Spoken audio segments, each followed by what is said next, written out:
Café Central. Aqui, o café é servido com sabor e informação. Café Central. Tal como temos vindo a anunciar ao longo desta manhã informativa, a nossa convidada Presidente da Alta Autoridade para a Imigração, doutora Carmen Barros. Vamos conhecer com algum detalhe o primeiro relatório sobre a população estrangeira e imigrante em Cabo Verde 2022. O objetivo desse trabalho, do inquérito e também do relatório é contribuir para o conhecimento e aprofundamento da problemática da imigração em Cabo Verde.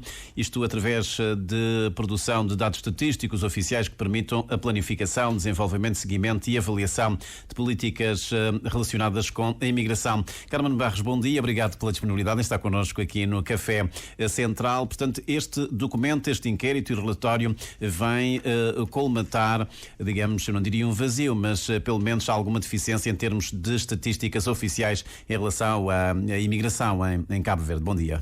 Bom dia, Carlos. Sim. O relatório tem este propósito de tornar acessível, de disponibilizar informações sobre a população estrangeira e imigrante em Cabo Verde e, efetivamente, apesar de haver e ter havido nos últimos anos alguma evolução em termos de produção de estatísticas ligadas às migrações, é visível e nós temos sentido a preocupação e a sensibilidade do Instituto Nacional de Estatísticas em integrar variáveis e indicadores relativos aos imigrantes nos seus eventos estatísticos. Contudo, fica sempre algum espaço em termos de informações que, para nós que trabalhamos com este grupo, com este público-alvo, os demais eventos não dão, porque também são genéricos. O IMC, o censo, etc. Então, a intenção da realização do inquérito, que é o conteúdo deste primeiro relatório, é, efetivamente, por um lado, produzir essas estatísticas, mas não somente ter estatísticas oficiais. Queríamos, efetivamente, estatísticas oficiais em termos do sentimento de integração, do sentimento de discriminação, relativamente à percepção, ao acesso ao mercado de trabalho, um conjunto de indicadores que são fundamentais para, quando falamos da imigração, termos, efetivamente, uma fundamentação clara. Então, foi este o propósito. Dizer também, penso que... Até porque quando há estatísticas dificilmente se consegue acompanhar a tendência, a dinâmica, digamos, desse fenómeno de imigração, e há aqui alguns preconceitos, não apenas em relação a Cabo Verde, que são reforçados, aquela ideia de que são os imigrantes responsáveis pelo aumento da criminalidade, por exemplo, os imigrantes é que vêm e que ficam com todos os empregos, e os dados, lembro-me que há dias também em Portugal, os dados acabam por demonstrar que há uma contribuição muito grande dos imigrantes para a segurança social, por exemplo. Não sei se há dados aqui em Cabo Verde em relação à contribuição dos imigrantes para a segurança social. Sim, o relatório traz-nos informações sobre várias áreas. Esta área especificamente a nível do mercado de trabalho.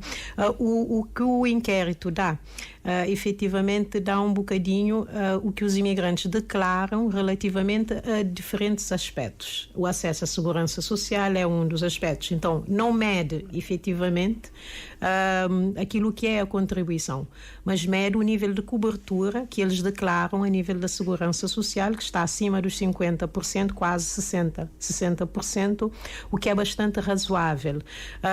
E, por outro lado, como tu dizes e bem, a força de trabalho significativa. Em todo o mundo, os imigrantes têm uma disponibilidade muito grande para trabalhar. Isto não é uma característica própria de Cabo Verde. Vemos os dados deste inquérito sobre a população ativa e imigrante, que é 10 pontos percentuais acima da média nacional. Dos imigrantes é 81, a nível nacional a volta de 71.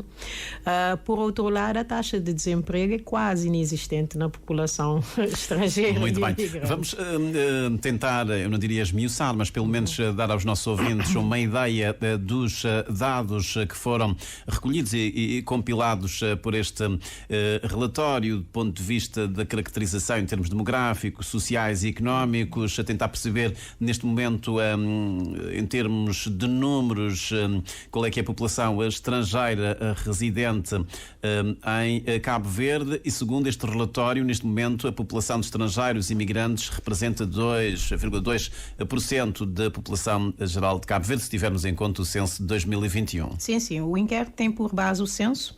É importante dizer que há dois conceitos em jogo, sempre. Há o conceito do estrangeiro, que é todo aquele que não tem a nacionalidade cabo-verdiana, e temos o conceito do imigrante, que é todo aquele que, tendo nascido num país estrangeiro, reside cá há pelo menos 6 meses ou tem intenção de permanecer por pelo menos 6 meses ou mais.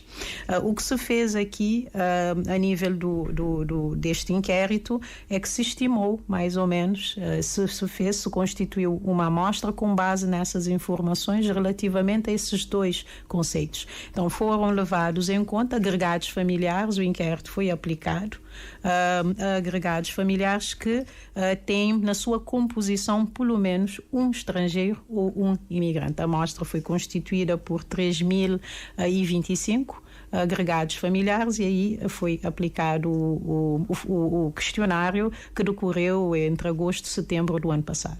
E em que ilhas há mais imigrantes estrangeiros? Santiago, a ilha de Santiago, e quando falamos em Santiago falamos praia. Praia concentra a maior parte dos estrangeiros imigrantes que nós temos aqui, e isto são dados que se confirmam, é uma tendência. O que traz de novidade é uma alteração em termos da representatividade de São Vicente, que cai um bocado. Sal vem a ocupar a segunda posição agora, como sendo o concelho que mais recebe, o segundo concelho que mais recebe, seguido da Boa Vista. Um caso curioso é que na Boa Vista o peso de estrangeiros na população é superior às outras ilhas. Sim, é superior. O peso do Sal aumentou um bocadinho. A praia, mais ou menos, nós continuamos com o mesmo percentual, que é um bocadinho a média nacional, à volta de 3%. Em Boa Vista, a Boa Vista é especial, é o único concelho em que nós temos o peso da população estrangeira acima dos 10 pontos percentuais. É uma realidade visível, mas também que levanta algumas questões. Quando vamos analisando mais a fundo, vemos que há indicadores algo preocupantes a nível de acesso a alguns serviços básicos por parte da população estrangeira. Carmen Barros, e em relação aos grupos de nacionalidade, como é que a população estrangeira e imigrante se estrutura? Quem é que está na frente? Desculpe. Em relação a grupos de nacionalidade, como é que, digamos, essa população estrangeira se estrutura em Cabo Verde? Sim. Em termos de nacionalidade, a comunidade bissau-guineense é aquela que lidera. Há a dizer, eu penso que há uma nota interessante a dizer quando falamos das nacionalidades aqui, e pensando nesses dados, eu refleti há dias que as comunidades, as que nós temos, as mais representativas são as da vizinhança e da proximidade, não é? Da vizinhança física, mas da vizinhança linguística e de relações profundas. Então, vem a Guiné-Bissau, o Senegal, Portugal, é verdade. Mas também quando pensamos, por exemplo, em comunidades menos expressivas do ponto de vista continental, por exemplo, do continente americano, nós vemos os brasileiros com um peso a não ignorar. Então, a imigração tem esse ponto que é interessante de notar. O que nós recebemos são vizinhos e próximos. E há mais homens do que mulheres já agora. Muito mais. Mas é uma tendência mundial.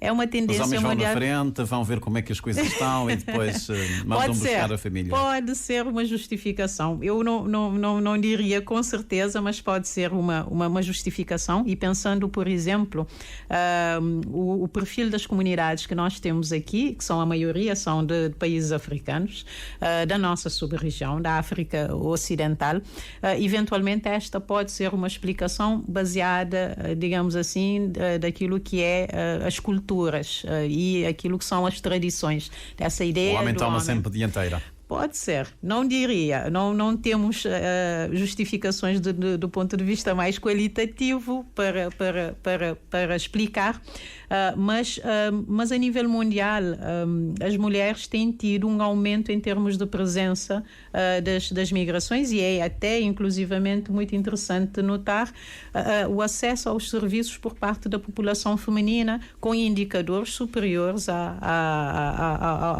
à população masculina, mas de todo modo nós temos uma imigração marcadamente masculina. Ela é 60 e tal %, portanto ela é marcadamente masculina, e 32% que são do sexo feminino, mas nós já tivemos menos mulheres, e esse é um dado interessante. Nós já tivemos a altura em que a população masculina, o peso da população masculina era 70 e tal %. Então o que nós estamos a verificar neste momento é que há um aumento, uma feminização, se assim podemos dizer, da imigração em Cabo Verde. E em termos de estrutura etária, nós temos uma população imigrante que é jovem e a gente adulta? É jovem, qual é que é a média de idade? Jovem, quase adulta, digamos assim, adultos. A média de idade é 37 anos. Também é importante notar, não é o envelhecimento da população imigrante, mas já foi mais jovem também. Isto é um dado importante de se notar. A média de idade já foi mais perto dos 30. Hoje a média está a se aproximar dos 40. Portanto, este é e também notar o peso da população com idade acima dos 35 anos. Portanto, isso levanta questões para nós do ponto de vista estratégico daqui a alguns anos. Portanto, questões sobre o mercado de trabalho, as condições a nível do mercado do trabalho, o acesso à segurança social são fundamentais para aquilo que nós queremos dos benefícios da imigração em Cabo Verde. E um dado que este inquérito, este relatório realça, é que 18% dos estrangeiros residentes em Cabo Verde têm ascendência cabo-verdiana. Muito interessante, sim. Muito interessante, é como eu disse, é na vizinhança e na proximidade, não é? E também com laços de sangue até, mas há até comunidades em que o peso é ainda muito, muito superior. Quando analisamos, por exemplo, em determinadas nacionalidades, este é o geral, a média, mas quando vemos, por exemplo, a comunidade de São Tomé e Príncipe e vemos a ascendência, é 80 e tal %. São praticamente todos cabo-verdianos.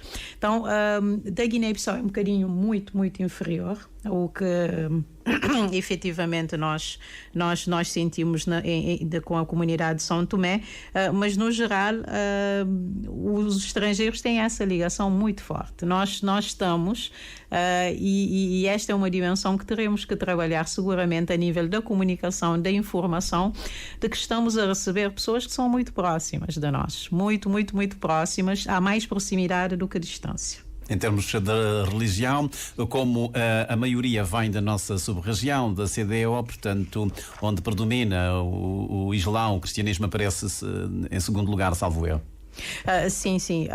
E aqui, se analisar um bocadinho mais, se percebe efetivamente que o grupo de estrangeiro que pratica o Islão são os africanos, os oeste-africanos. Então temos um Islão proveniente maioritariamente do Senegal e da Guiné-Bissau, não é? Se pensarmos por assim dizer. E os cristãos, os católicos, têm um peso também significativo, não é? Um peso significa que, evidentemente, que a religião católica ela domina mais para os europeus e para as demais comunidades, mas o Islão continua ainda a ser, digamos assim, a primeira quando pensamos no geral das religiões. E não tem havido problemas de integração a esse nível? Cabo Verde é um país, digamos, maioritariamente católico, já não posso dizer aqui, digamos, a percentagem, mas não tem havido aqui problemas em termos de outras religiões? Por enquanto não tem havido. Já temos algumas mesquitas? Não, não claramente. E esta é também uma questão que pode ser colocada, da questão do diálogo interreligioso, que ainda não trabalhamos, pelo menos nós. Esta não é uma dimensão que ainda nós temos trabalhado, mas somente para corrigir aqui, o cristianismo de facto é predominante. Quando pensamos no geral, não é? 40% dos estrangeiros em Cabo Verde são cristãos e 39% são muçulmanos. É muito próximo. É praticamente o mesmo percentual, mas ligeiramente o cristianismo vem à frente. Mas sobre a sua questão, não tem levantado, no geral, questões. O Cabo Verde é um Estado laico, não é? Nós temos a legislação de liberdade religiosa, é um Estado laico que deve respeitar, não é, todas as religiões. As religiões também cooperam com o Estado. O que nós temos percebido a nível das comunidades estrangeiras e imigrantes é que a religião tem se manifestado como um fator de integração.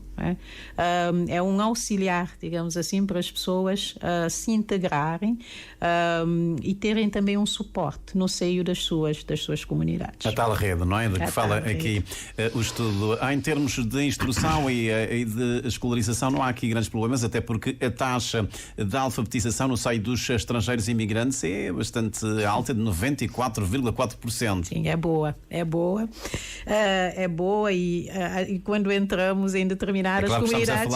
Estamos a falar de pessoas que já têm entre 15 e mais anos. Sim. Assim, este perfil etário também vale, mas ainda assim o inquérito pega também um bocado, pegando os agregados, pega também crianças e mostra também um grupo que eventualmente esteja fora do sistema educativo. Mas os dados são francamente positivos. Há notas a fazer. Isso desconstrói uma ideia que nós temos em como os estrangeiros, os imigrantes estão completamente à margem, não conseguem ir para a escola. Absolutamente. O nível de escolaridade, inclusivamente, é elevadíssimo. Eu não tenho presente qual é que é a média nacional, mas eu não acredito que se esteja abaixo. Anda por aí. Anda por aí, seguramente. Nós temos um nível de alfabetização muito elevado, a nível, por exemplo, da população estrangeira. Claro que temos grupos em que é 100%, que é seguramente acima do que nós temos em Cabo Verde, mas mesmo as comunidades africanas, que do ponto de vista dos outros estudos que nós temos tido e nos mostram um nível de escolaridade ligeiramente abaixo de comunidades europeias ou americanas, isto nos mostra... Mas o grupo dos americanos tem um nível mais alto, do ponto de vista de instrução e de escolaridade. Tem sim. A média, por exemplo, dos anos de estudo está acima dos 13 anos de estudo, que é acima do nível secundário, e os oeste-africanos é que estão a nível do secundário nos primeiros anos do secundário. Então, isto fica evidente... 8 anos, 9 anos... Exatamente. Escolaridade. Isto fica evidente para nós também o foco em termos de atenção para a inserção no mercado de trabalho, para a qualificação, para a formação. Quais são os grupos que precisam mais? Ainda bem que, falando na integração no mercado de trabalho, temos uma taxa de emprego no seio da população estrangeira também, parece-me que alta, de 79,5%. Sim. É elevada a nosso ver. A taxa de desemprego é calculada pelo inquérito a 2%. Então, a questão que se coloca para a questão da mão de obra estrangeira, ela é muito mais... E essa taxa pode aumentar, tendo em conta que nós estamos a assistir neste momento muita imigração de jovens cabo-verdianos que estão a sair e provavelmente deixarão algumas ocupações para os estrangeiros, nomeadamente para os africanos da costa ocidental. Em geral não há espaço vazio, não é? É o que nós dizemos, mas a abordagem da imigração, ela passa por pela integração, claro está, as pessoas vêm, nós acolhemos. As pessoas devem estar regularizadas também para se inserirem no mercado de trabalho e o país poder beneficiar das competências, das capacidades, das habilidades da população estrangeira. Mas a disponibilidade para o trabalho, não é, que mostra efetivamente esses dados, a disponibilidade, que é o que acontece também em outros países. Mas há um dado interessante aqui, porque eu conheço muito poucos países, efetivamente, em que a taxa de desemprego da população imigrante ela é tão baixa. Ela é tão baixa, o que nos faz levantar algumas hipóteses a nível também da receptividade em empregar estrangeiros. Isto é um dado também que nós não podemos ignorar. A disponibilidade, claro está, do imigrante e do estrangeiro, mas também do mercado nacional em integrar, em acolher, em receber. Agora, coloca-se a questão das condições do trabalho. Este é um outro ponto. Em termos da taxa de desemprego no seio dessa população é de 2,3%, realmente é muito baixa. Eu estava convencido de que havia mais imigrantes estrangeiros, digamos, com maior ocupação aqui na praia, mas não é o que acontece. Nós temos mais gente empregada no Sal e na Boa Vista. Sim, mas é por causa do turismo, se calhar. Exatamente, sim. É bom quando nós também analisarmos o perfil e a dinâmica de determinados concelhos e aquilo que... Houve estudos anteriores, por exemplo, que revelavam que o sentimento, por exemplo, de discriminação era superior na praia, onde se afirmava uma maior competição e era eventualmente menos em outros concelhos. Isto pode também ser uma explicação a este nível. Na Boa Vista, vemos o peso que tem a população estrangeira, é 12%, se não me falha a memória. É um peso muito significativo a nível daquilo que é a dinâmica da ilha e podemos dizer que tem uma contribuição muito forte a nível da economia local. Pela taxa de emprego, claro. Pela taxa de emprego e pelo peso que tem a nível da população local residente.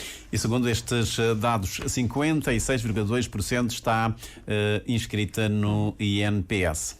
Sim. Este é um dado positivo, mas falta também, e nós fizemos o inquérito, estamos a publicar este primeiro relatório, mas é dizer também que há o desafio de termos as estatísticas administrativas, que é as estatísticas dos serviços, do INPS, por exemplo, sobre qual o percentual da população estrangeira a nível das pessoas inscritas na Segurança Social. Este é muito positivo, mas temos outros dados relativamente, por exemplo, à informalidade dos empregos. Temos outros dados que aí levanta a questão relativamente às condições, à precariedade ou não dos empregos e da atividade económica dos estrangeiros. Mas é muito positivo esse indicador a nível da segurança social e a intenção é que possa aumentar ainda mais. Carmen Barros, este estudo vem demonstrar que o maior fluxo de imigrantes acontece, digamos, nesse horizonte que começa em 2000 e vai até 2019. Eu queria também conhecer as razões que levam os imigrantes a escolherem Cabo Verde. Sim, os dados do inquérito confirmam aquilo que os outros estudos já vinham mostrando. Nós temos um aumento significativo a partir dos anos 2000. Há, digamos assim, uma linha que é mais ou menos contínua, de 1980 até 2000, e há um pico que acontece de 2000 a 2010, com uma ligeira diminuição que o censo 2021 nos traz. Então, há uma tendência de aumento e isto confirma que as pessoas, por exemplo, que foram inquiridas neste estudo, chegaram principalmente a partir dos anos, nesses 20 anos, digamos assim, e que tem havido, e as estimativas eram todas a nível do aumento significativo da população estrangeira. As pessoas veem a motivação principal é o trabalho, não é?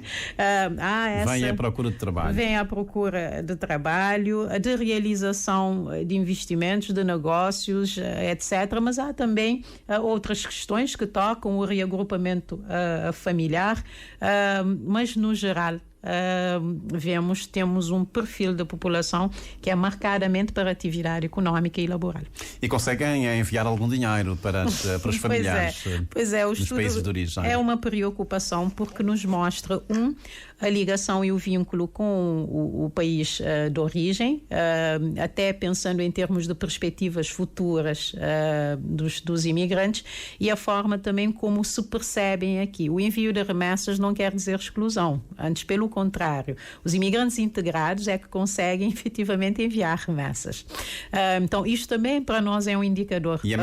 E a média de remessas situa para aí entre 19 e 20 contos. Sim. Há comunidades que enviam mais e outras que... Os asiáticos enviam mais, porque estão aqui para investimentos e negócios. Sim, dependendo, mas enviam remessas, e consegue-se até perceber também relativamente a pessoas que já voltaram por férias ou por outras razões, que há um vínculo dos que estão cá com os seus respectivos países de origem.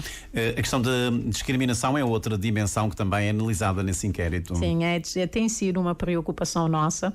Nós queríamos, como eu referi no início, estatísticas oficiais sobre este aspecto. Mas há maior percepção de discriminação por parte dos imigrantes africanos da CDO em relação aos americanos, aos asiáticos. Sim, não se queixam muito. Sim, o estudo, quer dizer, os asiáticos queixam-se também. O estudo pegou a percepção da discriminação e a incidência da discriminação. A percepção é se acham que existe discriminação em Cabo Verde. E a incidência é se já sentiram vítimas de discriminação em alguma situação, não é? E os que acham que existe discriminação é 50 e tal %. Então, a mais de metade da população estrangeira imigrante acha que há discriminação em Cabo Verde, com nuances, claro, nuances diferenciadas entre a proveniência dos estrangeiros. O sentimento de discriminação, não é? Se já foram ou se já se sentiram vítimas de discriminação de pelo menos um tipo. E vale dizer que o inquérito considerou 5 tipos de discriminação. A discriminação em função da cor da pele, a discriminação em função da naturalidade, da origem, da língua, de questões salariais, não é? A religião e o sexo. Religião e sexo é os que estão muito, muito abaixo. As pessoas, nós temos aqui muito abaixo, nem chega a 5%, não é? Que dizem sentirem-se vítimas porque são mulheres ou homens ou porque professam uma determinada religião. Este é um indicador positivo. Agora, nós temos aqui a discriminação em função da cor da pele, que é classificado conceptualmente como racismo. Este inquérito traz dados que nunca mais acabam. Nós precisávamos, se calhar, de 3 programas para compulsar todos, para os analisar. Agora que a Autoridade para a Imigração tem esses dados, aqui há algumas conclusões, medidas de políticas que podem ser, digamos, formatadas com base nesses dados. Sim, 2 pontos. Relativamente dizer o sentimento de integração, que é também muito positivo, acima de 90%, que é 90%, é positivo, dá-nos, de alguma forma, a ideia de que as pessoas se sentem mais ou menos bem em Cabo Verde, embora com algumas questões. E um outro ponto que é a área do mercado de trabalho, as questões económicas. O terceiro plano tem o foco exatamente nisto, porque se baseia também nos dados e nesses resultados. Então, o foco do terceiro plano vai nesta linha, na formalização dos negócios, porque se afirmam os empregos informais, e segundo, a nível da questão do trabalho digno, a nível da melhoria das condições laborais, da melhoria da fiscalização, de uma maior informação sobre os direitos e deveres laborais. Há este foco porque nós queremos que as pessoas estejam cá e estejam regularizadas e possam ter acesso aos seus direitos. E quem quiser ter acesso a esse relatório, vai estar vai disponível no nosso site, no site da Alta Autoridade para a Imigração, que é ai.gov.cv, mas também pode nos procurar nas redes sociais e pode solicitar solicitar, impresso ainda só aqui na nossa sede, a Chara Santo Antônio, aqui na praia. Carmen Barros é presidente da Alta Autoridade para a Imigração. Este primeiro relatório sobre população estrangeira e imigrante em Cabo Verde, referente a 2022. Obrigado por ter vindo aqui ao nosso espaço de Café Central. Esta terceira hora está prestes a terminar. Vamos ter notícias daqui a pouco e depois o Orlando Lima com mais uma edição do Opinião Pública. Hoje fala do stress característico nesta quadra festiva, ainda para mais com esta bruma seca que está a afetar toda a gente, sobretudo as pessoas que têm problemas respiratórios. Café Central. Aqui, o café é servido com sabor e informação. Café Central.